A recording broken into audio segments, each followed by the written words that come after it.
Existe uma disputa acontecendo no mundo para ver quem constrói o edifício mais alto de todos os tempos. Se é só uma questão de vaidade ou se é um teste mesmo dos limites da arquitetura e da engenharia, não sei dizer ao certo. O certo é que os edifícios que estão nessa lista aqui impressionam o mundo pela sua altura e pela sua tecnologia. Então vamos a ela.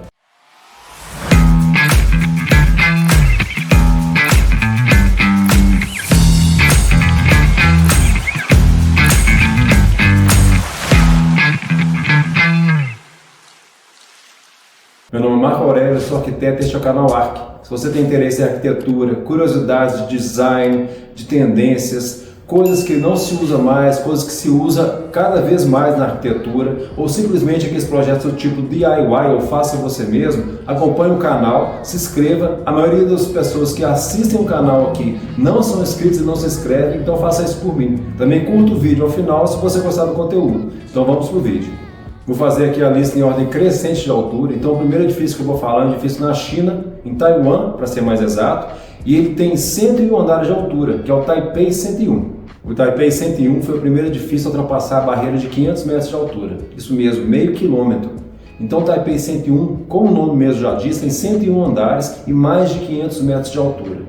Para conseguir isso, gente, tem uma eficiência energética muito grande envolvida, né, porque os gastos desse edifício seriam muito grandes, ou são muito grandes mesmo assim, e a tecnologia envolvida também na construção é incrível. Para você ter uma ideia, os elevadores desse edifício alcançam 60 km por hora, que era um recorde na época, não é mais o recorde, tem edifícios que têm elevadores até mais rápidos que isso. Então isso pode-se dizer mais ou menos que ele consegue alcançar 80 andares em 37 segundos. Isso realmente é uma coisa fora do normal, mas como eu disse antes, há edifícios que fazem isso de uma forma mais rápida ainda. Um edifício desse tamanho, só pela escala em si, já tem um grande impacto ambiental. Com certeza o impacto de redondeza, né, que é aquele impacto ali na redondeza imediata, onde está o edifício, mas impacto de forma geral na cidade. O Taipei 101 busca minimizar esse impacto ali através da tecnologia, da eficiência energética do próprio edifício. Ele é considerado o edifício verde mais alto do mundo.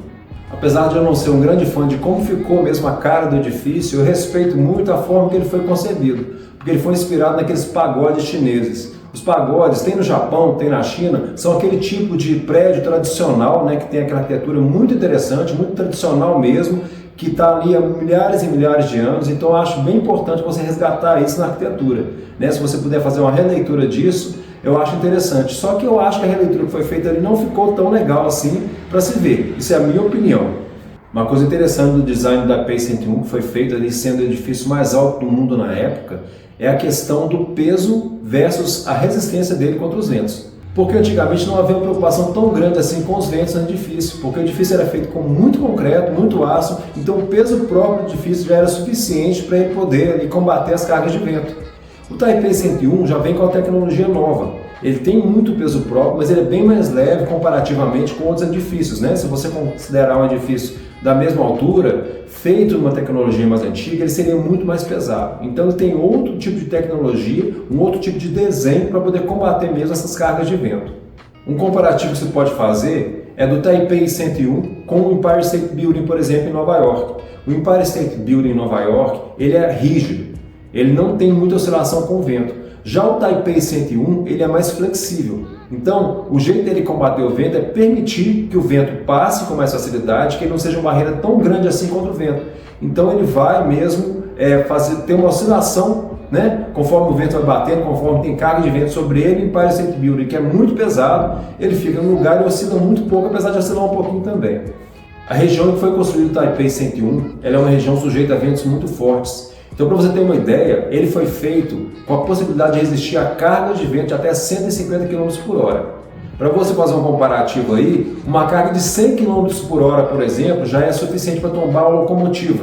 Então, se você considerar que o Taipei 101 é muito mais alto que uma locomotiva, ou seja, ele tem uma face ali contra o vento muito maior, ele vai tomar ventos ali de 100 km por hora e acima disso, tem que ser previsto realmente uma possibilidade de resistir a ventos muito fortes. Uma das coisas mais interessantes que eu acho do Taipei 101 foi a preocupação que eles tiveram ali com abalos sísmicos.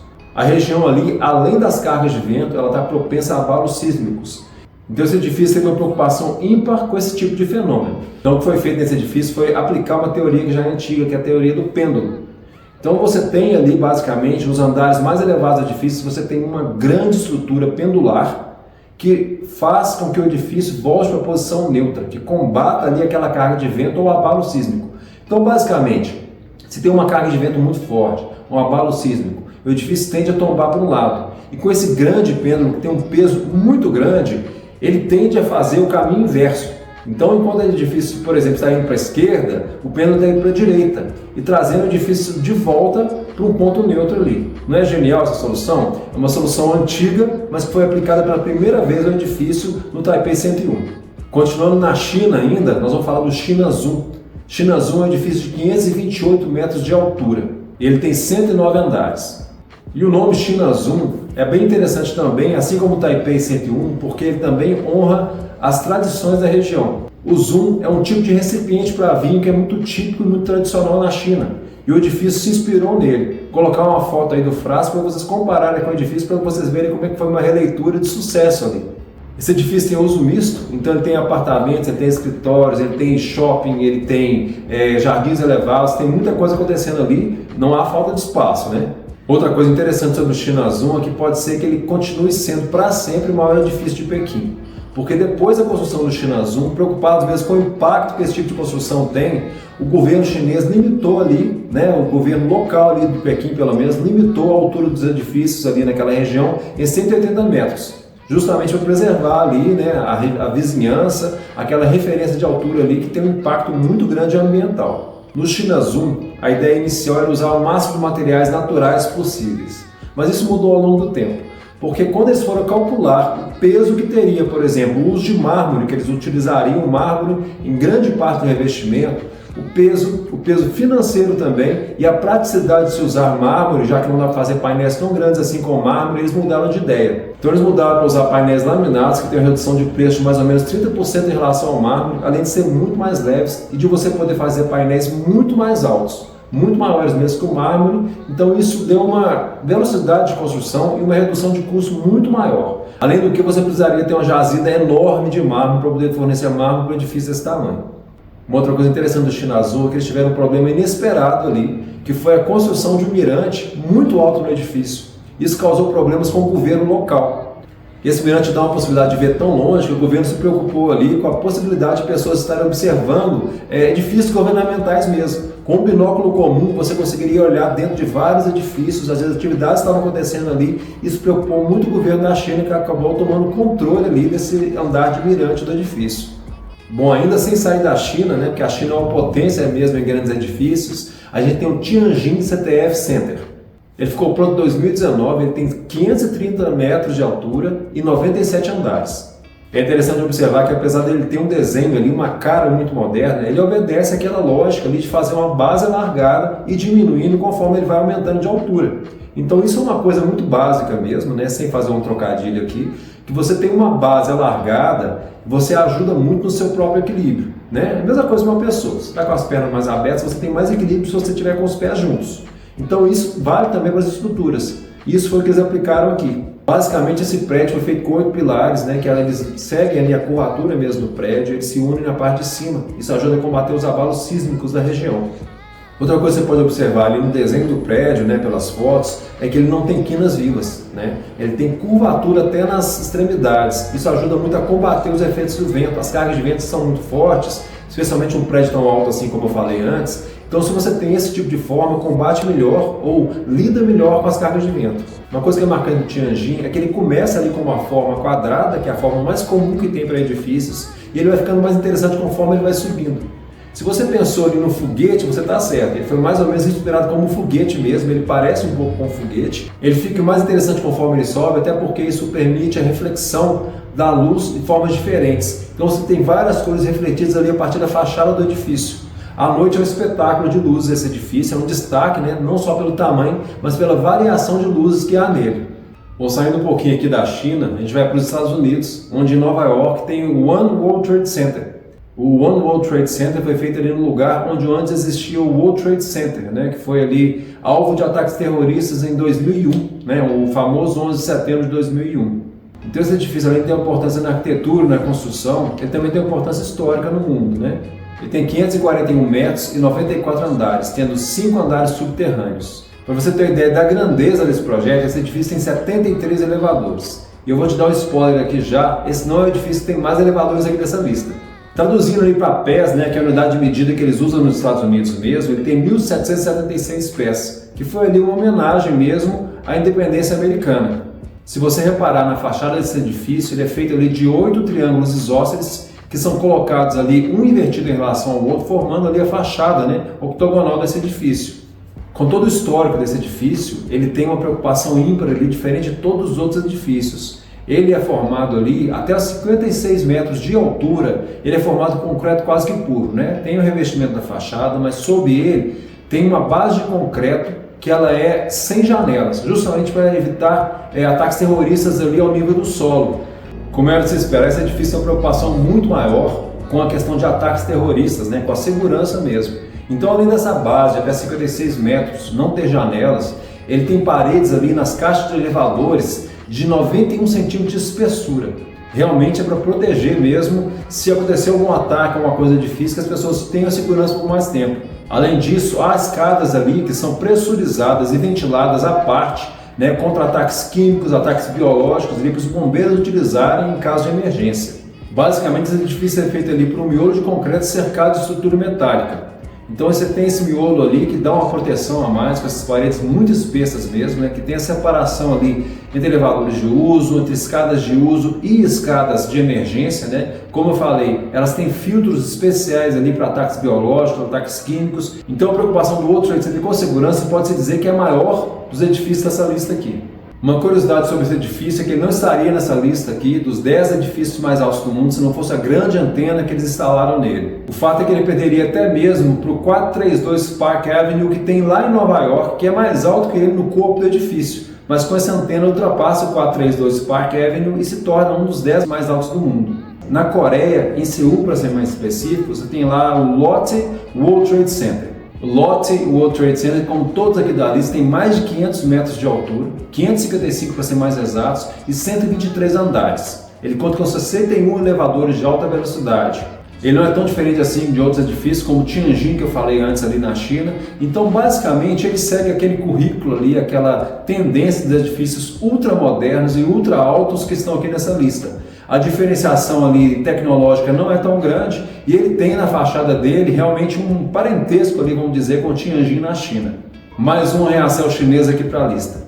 É o Pinei International Financial Center na China também. São 559 metros de altura, 115 andares e 80 elevadores, ou seja, mais elevadores que o World Trade Center que tem 73. Então cada vez mais os edifícios estão ficando mais altos e necessitam mais tecnologia e necessitam mais coisas para o funcionamento dele mesmo. Então aqui são muitos elevadores, imagina um edifício com 80 elevadores. Já é difícil você imaginar um edifício com 10 elevadores, por exemplo.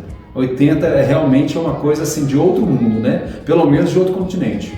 Quando ele foi feito, ele tinha o deck de observação mais alto do mundo, né? A mais de 500 metros de altura. Você se imagina uma situação que você está num mirante, né? Que não é uma montanha, não é um monte, uma coisa assim, que está a mais de 500 metros de altura. A amplitude visual que isso te dá, a possibilidade que dá de você ver a cidade e até mesmo, dependendo da região, você pode ver outras cidades vizinhas. Então realmente é uma coisa incrível, é um arranha-céu feito ali na China com a tecnologia da mais avançada do mundo e realmente é um destaque para a região. Não é tão incomum assim ter arranha-céus na China, mas mesmo para a China e para outros países que têm arranha-céus, passar dos 500 metros de altura é incomum. Então realmente é um ponto turístico ali da cidade, da região e atrai milhares de turistas todos os anos. Basicamente um prédio comercial, tem lojas, tem hotel, tem escritórios. E, incrivelmente, até pouquíssimo tempo atrás, não se tem assim uma atualização muito recente, mas mais ou menos 30% desse prédio estava desocupado. Isso num prédio nessa escala é muito preocupante, porque a manutenção, o custo que se tem com a manutenção num prédio desse é gigantesco. Então eles sempre contam com 100% ou muito próximo de 100% de ocupação num prédio dessa escala.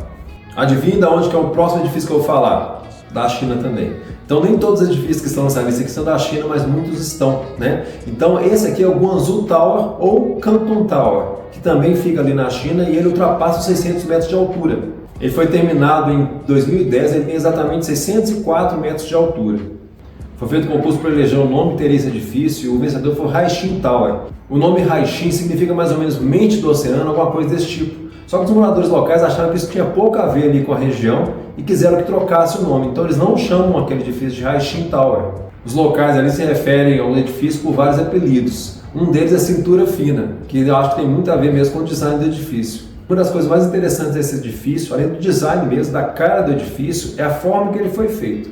Então você tem ali um hiperboloide. Esse palavrão, na verdade, significa uma estrutura muito antiga, que é muito utilizada na arquitetura, para prédios menores, para várias formas, e ela é utilizada também nesse edifício. Para falar de uma maneira bem simplificada aqui, basicamente você tem várias linhas retas que elas estão torcidas em um eixo, e ali você tem essas formas curvas interessantes finais. Então se você tem, por exemplo, você tem vários gravetos, pensa naquele jogo de gravetos que você já jogou, tem vários gravetos ali, né? Vários palitos, e você põe todos em pé, sob a sua mão, né? Sob as suas duas mãos, e você torce. Se você fizer essa torção, basicamente o meio dessa estrutura vai se estreitar, e com isso você vai ter aquela cintura ali que foi o que aconteceu no edifício. Eu acho que ele ficou bem legal, bem interessante, eu acho que é um dos mais bonitos aqui da lista. O próximo edifício aqui foge bem do padrão dos edifícios dessa lista. Na verdade, nem se trata do edifício, mas de um complexo de edifícios lado a lado. A gente teve a grande maioria dos edifícios falados aqui, ali na Ásia, né? E você teve também um edifício nos Estados Unidos, né? Que é o World Trade Center. Agora a gente está falando do Oriente Médio. Para ser mais exato, na Arábia Saudita, em Meca. Então esse edifício tem uma ligação tradicional muito grande ali com a região. São 601 metros de altura, então ele ultrapassou a barreira dos 600 metros aqui. É incrível, é um complexo edifício, todos são arranha-céus, mas o arranha-céu mais alto é esse aqui com 601 metros. É aí que eu acho mesmo que existe uma competição. Você coloca alguns metros a mais ali no seu projeto para poder ser o maior edifício do mundo. Mas isso não dura, porque você vai usar tecnologia aplicada a um edifício em outros que vão ser mais altos que ele. Esse edifício, assim como o Taipei 101, é outro edifício que está na arquitetura pós-contemporânea. Então ele tem uma ligação forte ali com a tradição, feita de uma maneira mais moderna. Ele é o único edifício aqui dessa lista que foge daquela tendência de ser sempre uma pele de vidro, de ser a fachada 100% revestida com vidro. Você vê aí nas fotos que esse edifício ele tem realmente a parte ali estrutural aparente. Ele tem as janelas, ele tem um grande relógio em cima, então ele é muito diferente de todos os edifícios que a gente viu até agora. Como trata-se de um complexo aqui, ali há 96 elevadores. É incrível o número de elevadores ali, mas realmente para percorrer todos esses arranha-céus lado a lado precisa de muitos mesmo. Esse edifício é muito característico, muito importante, porque ele fica numa área ali que é um lugar de veneração dos mais importantes do mundo, que é Meca. Como eu falei antes, ele tem um grande relógio analógico que tem 4 faces, né? Então, os 4 lados do edifício tem essa face de relógio. Ele é o maior relógio do mundo e também o relógio que fica no lugar mais alto do mundo. E esse edifício com esse relógio recordista aí de tamanho e de altura fica próximo de uma outra grande recordista ali, que é a Grande Mesquita de Meca, que fica ali a poucos metros realmente desse edifício. O menor edifício desse complexo, para vocês terem uma ideia, tem 240 metros de altura. Então vocês imaginam que aí o menor deles é desse tamanho, imagina a proporção que é um edifício de 601 metros de altura. Esses relógios são tão grandes e eles têm uma iluminação tão espetacular à noite que eles contam com 2 milhões de LEDs para iluminar durante a noite. Isso pode ser visto a uma distância muito grande do ponto onde ele foi construído. O que vocês acham da arquitetura desse edifício? Eu confesso que não fico nem dividido, eu não gosto. Primeiro, a ideia aqui é dar aquela noção de altura. Quando você tem um complexo com tantos edifícios assim no mesmo lugar, você tira um pouquinho da noção ou daquele impacto de altura que a torre principal tem. Então você não consegue passar essa ideia de arranha-céu tão bem quanto outros edifícios que estão na lista aqui também, que de repente são até mais baixos que ele, mas que dão uma ideia de altura maior, porque eles estão em meio a edifícios menores e menos próximos a ele. Outra coisa que eu não acho legal é que ele não consegue trazer essa ideia de tradicionalismo tão bem quanto o Taipei 101, por exemplo, que são aqueles pagodes chineses. Nesse edifício aqui, eu acho que ele foge um pouquinho do tradicionalismo e do modernismo. Então você tem esse edifício pós-contemporâneo que não consegue trazer essa ideia de modernismo tão bem, né? Tem um relógio analógico, ele tem revestimentos que não são tão referenciados em relação ao modernismo e ao mesmo tempo ele não consegue trazer tradição da região tão bem. Isso é a minha opinião. Bom, gente, agora eu vou falar do Shanghai Tower. Não preciso nem te explicar que também fica na China. Então, muitos dos edifícios dessa lista aqui ficam na China. O Shanghai Tower tem 632 metros de altura e, por incrível que pareça, ele já foi previsto, a construção dele foi prevista há muitos e muitos anos atrás. Para ser mais específico, no planejamento da cidade, em 1993, já havia a previsão de fazer 3 grandes torres na cidade, uma delas seria esse edifício. Além do Shanghai Tower, você tem ali também o Jinmao Building, né? E você tem também o Shanghai World Financial Center. Então você pode observar aí que cada um deles foi construído em uma época e cada um deles é mais alto que o anterior. Então tem realmente essa preocupação de cada vez construir prédios maiores que podem bater recorde do prédio anterior. Eu confesso que eu achei o design desse edifício mais legal aqui dessa lista. Ele tem esse aspecto ali que é um cilindro basicamente, só que esse cilindro é torcido. Então dá esse aspecto muito interessante que ajuda também com a questão das cargas de vento e ajuda também no reaproveitamento das águas, tanto de chuva, né, quanto as águas usadas no edifício, mas principalmente as de chuvas em relação à fachada. Eu acho isso muito interessante e eu acho o aspecto visual muito legal, apesar de ter usado a mesma solução de panos de vidro na fachada como a maioria dos outros edifícios fez também. Este design não foi só útil ali para deixar a fachada legal, a fachada fora do normal. Ele também ajudou a economizar muito no aço utilizado no edifício. Então uma simples mudança no desenho convencional fez toda a diferença para esse edifício, porque ali você pôde economizar e com essa economia você gerou ainda um aspecto estético muito mais interessante. Só que esse design não tem só coisas positivas a respeito dele. Quando você foge ali do projeto padrão ali, que é mais ou menos você fazer um cubo, fazer um cilindro ali para o edifício, você vai ter problemas ali de plantas. Então a planta desse edifício, a planta dos andares, ela não é 100% utilizável. Então para um edifício dessa escala é muito importante você ter um aproveitamento de quase 100%, porque a manutenção é muito alta, você tem muita despesa ali em manter esse edifício no dia a dia, então a ocupação realmente é uma coisa assim básica para poder o edifício funcionar de uma forma economicamente viável. Então nesse edifício, como ele tem uma forma um pouco diferente, é difícil você aproveitar todo o espaço, os espaços juntos das extremidades. Só que isso não foi uma surpresa, né, gente? Porque eles já fizeram essa planta, esse desenho desse edifício, sabendo que eles não poderiam ocupar 100% da planta dele. Então isso aí foi uma coisa calculada e ficou muito interessante no aspecto visual, também em outros aspectos de economia e também de reaproveitamento dos recursos naturais do edifício. Uma outra coisa que é legal de fazer um paralelo, você pode trazer aqui no Brasil. Aqui no Brasil, você aprovar, né, no Corpo de Bombeiros, o projeto do edifício já é difícil. Seja em um edifício de 8 andares, por exemplo, você tem uma escada de incêndio enclausurada, você precisa de vários equipamentos para prevenir e também para combater incêndio. Imagina no edifício desse tamanho. E foi uma coisa que aconteceu lá. Esse edifício ficou muito tempo vazio porque ele não conseguiu aprovação no Corpo de Bombeiros local. Imagina o transtorno disso. Então várias pessoas já haviam alugado ou comprado espaço no edifício e não puderam entrar porque não tinha aprovação do Corpo de Bombeiro lá. Então, esse transtorno que acontece no prédio pequeno, multiplique isso por uma escala de várias vezes para você ter a noção do transtorno que foi desse edifício desocupado, o edifício caríssimo de se manter e a preocupação dos inquilinos em entrar rápido ali para poder utilizar o espaço. Esse edifício tem elevadores que são entre os mais rápidos do mundo, eles alcançam 74 km por hora. Isso é incrível, mas como eu já falei antes, não é o mais rápido aqui da lista. Então você tem nesses edifícios também uma outra coisa. Por exemplo, em escada enclausurada. No edifício aqui no Brasil, você precisa de ter uma escada enclausurada. Só que no edifício dessa altura, né, ele tem mais de 500 metros, ou muito mais de 500 metros de altura, uma escada não vai resolver. Imagina você estar no último andar desse edifício e ter um incêndio ou algum tipo de emergência que você tem que evacuar o edifício. Você não vai conseguir chegar ali no piso do edifício a tempo, né, no andar mais baixo do edifício para poder evacuar o edifício. Então nesse tipo de edifício você vai precisar de outras formas de evacuar o edifício rapidamente, que não pode ser por escada, obviamente. Então, muitas vezes, ou em todos os casos, pelo menos nesses edifícios arranha-céus mesmo, você vai ter um elevador que ele ali consegue trabalhar sobre um incêndio. Então, se está acontecendo um incêndio ali no prédio, você ainda assim pode e deve usar os elevadores, o que não pode acontecer aqui no Brasil. Então, aqui no Brasil, qualquer que seja o prédio, você vai precisar de usar as escadas de incêndio enclausuradas no caso de emergência. Você não vai poder usar no incêndio os elevadores, que se torna muito perigoso. Mas lá não, você não tem saída, você tem que usar os elevadores, que eles são a forma mais segura de você sair do edifício. Além de toda a parte comercial ali, né, de lojas, de escritórios, você tem um hotel ali que fica muito alto no edifício.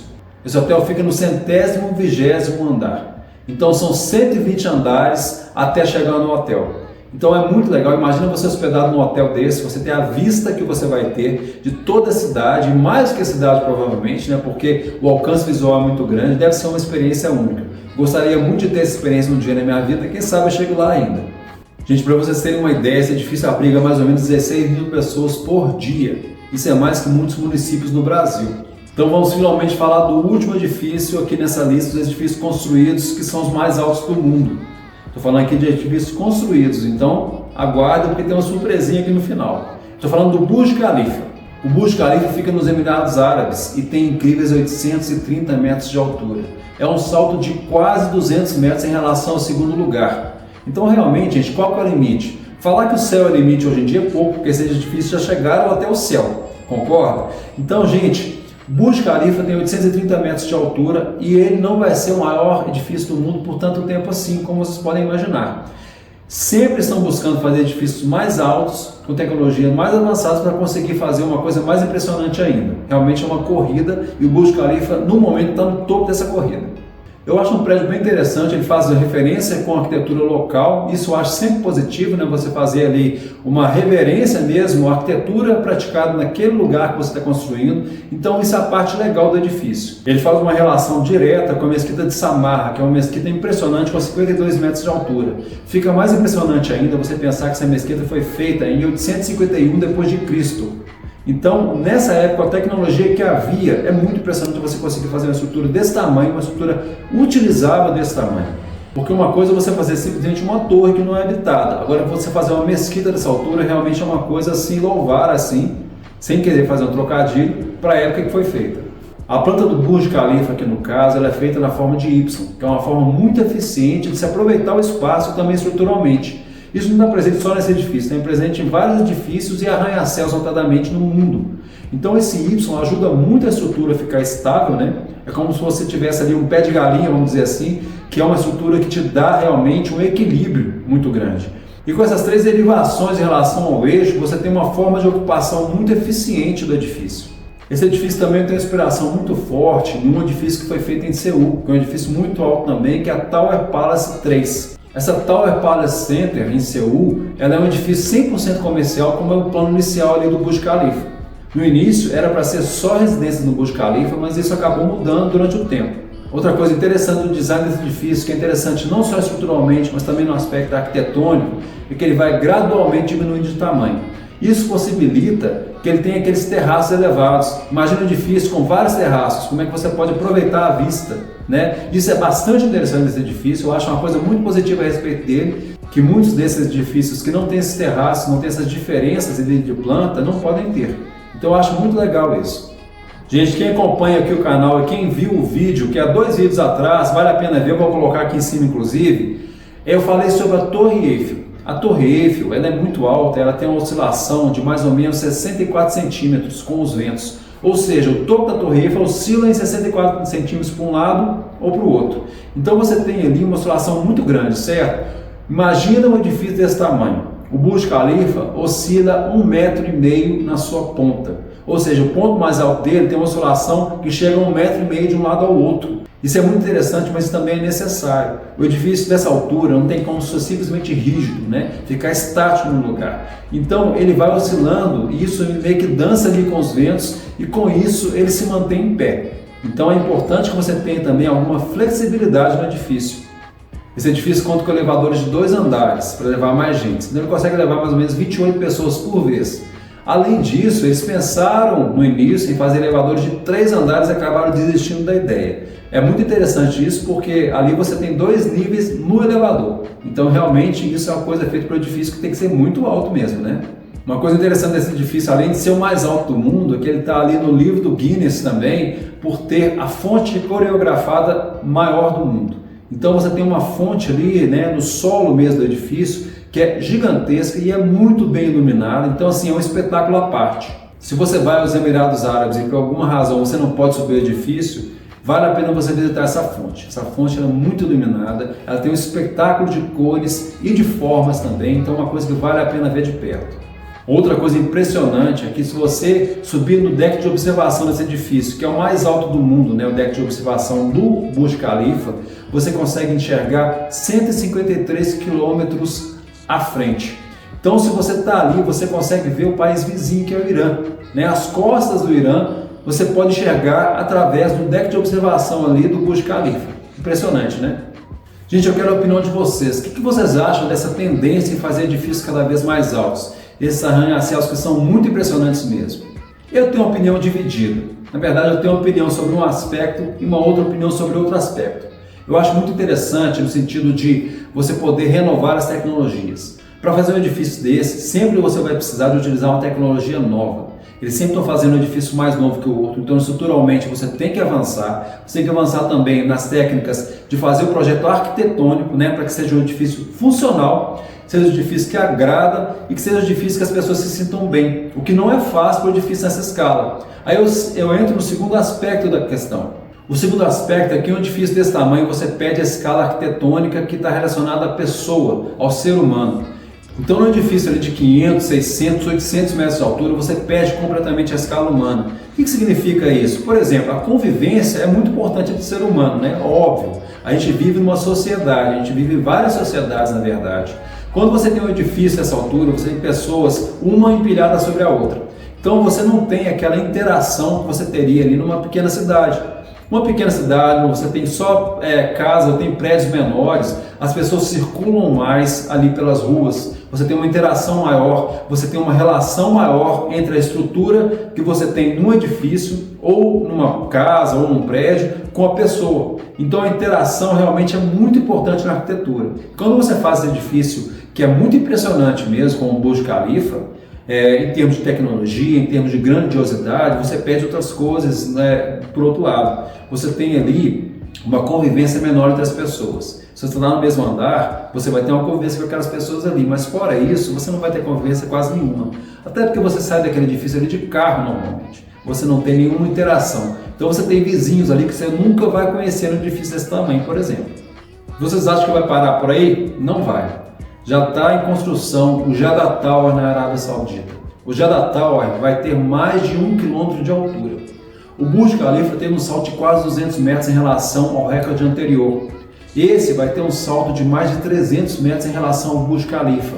Isso é muito impressionante, mas isso também me traz de volta para aquele argumento. Será que isso é legal? Será que isso é positivo? Eu tenho certeza que tem aspectos positivos. Como eu falei antes, a tecnologia se desenvolve muito com esse tipo de projeto. Porém, como ser humano, a gente não tem aquela interação tão grande com a arquitetura quando você tem um edifício desse tamanho. Concorda comigo?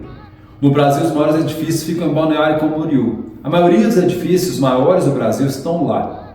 Tem uma razão para isso. Então lá você tem as Torres Gêmeas, que elas alcançam 294 metros de altura, que é muito grande mesmo, muito impressionante, né? Eu já estive em Balneário, então eu vi essas torres, é realmente de impressionar a escala que elas têm ali. Então eu nem imagino como vai ficar frente a frente com um prédio de 1 km de altura, né? Claro. Mas qual que é o outro lado disso? Em Balneário, a legislação municipal não impede que você construa um edifício altíssimo como esse. Não há regulamentação de altura para os edifícios em Balneário. Isso não é uma coisa positiva ao meu ver. Na maioria das cidades há uma limitação de altura para os edifícios, há uma razão para isso. A limitação de altura tem a ver com sombreamento, tem a ver com o impacto ambiental que aquele edifício vai ter naquela área, tem a ver com o uso da infraestrutura, né, naquela região. Você vai ter ruas que vão estar ali com uma carga de carros muito alta quando você tem um edifício com tanta população assim utilizando. Então há vários impactos a serem pensados. Em Balneário, um dos impactos mais diretos foi o sombreamento da praia. Então em Balneário, a praia ficou totalmente sombreada pelos edifícios. Então você imagina ter um apartamento num prédio super impressionante como esse, com uma vista maravilhosa, mas que a praia que você poderia utilizar na frente do seu prédio, ela é sombreada pelo próprio prédio. Faz sentido isso? Eu acho que não.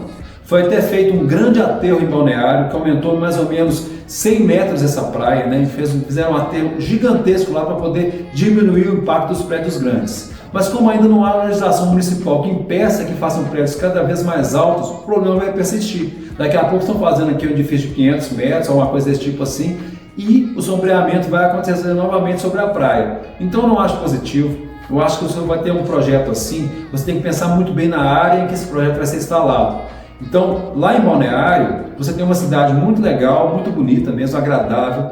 Você tem esses prédios impressionantes, mas a praia em si não é a melhor praia que você pode ir, porque lá há sombra dos prédios. Se você vai para a praia e quer tomar sol, concorda comigo? Não é o caso de lá. Então, você tem que pensar na arquitetura, nesse caso aqui, como algo que pode ser positivo, como algo que pode ser negativo. Eu acho que lá há um pouco dos dois. Gente, vou reforçar, eu quero saber a sua opinião. O que você acha desses arranha-céus? Eu acho, como eu falei antes, que tem o positivo e tem o negativo, mas eu quero saber o que vocês pensam sobre isso. Uma outra coisa, deixa seu like. Deu muito trabalho fazer esse vídeo, como sempre dá trabalho e muitas vezes as pessoas não deixam o like, não custa nada, é rapidinho. Outra coisa, comentem, isso é muito importante para mim e também vocês podem compartilhar esse conteúdo com outras pessoas que acham interessante ver esse tipo de conteúdo mesmo aqui no YouTube. Uma outra coisa que você pode fazer por mim, que é das mais importantes, além de assistir o vídeo, é também se inscrever no canal. A maioria das pessoas que assistem os vídeos não são inscritas no canal. Também não custa nada. Você pode também ativar as notificações para saber quando tem um vídeo novo, que você pode assistir a qualquer momento, então isso ajuda demais. Muito obrigado por ter assistido, um grande abraço e até o próximo vídeo.